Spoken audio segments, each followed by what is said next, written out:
My name is Rupesh Ojha, and I'm an astronomer working at the Goddard Space Flight Center. I work with the Fermi Gamma Ray Space Telescope.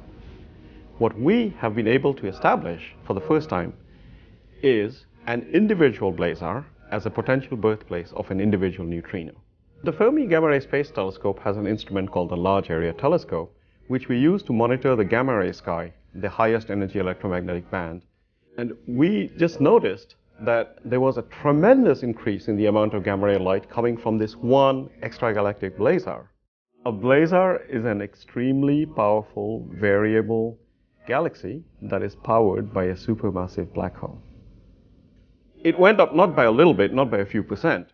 It went up like 15 to 30 times its average flux. So we knew something was afoot.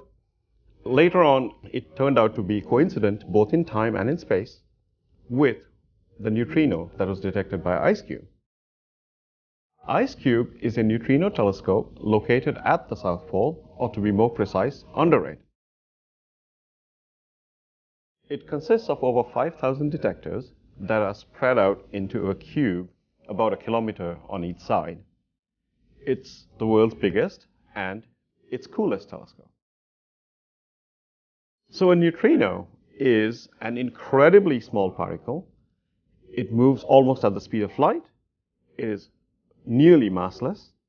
It's incredibly plentiful, but it's very, very hard to detect because it will not interact with just about anything. If you could detect them, though, because they have traveled through the universe essentially undeflected, they have information that you could not access in any other way. IceCube has detected a handful of extremely energetic neutrinos. One of them, which is called Big Bird, has an energy of about 2 peta-electron volts.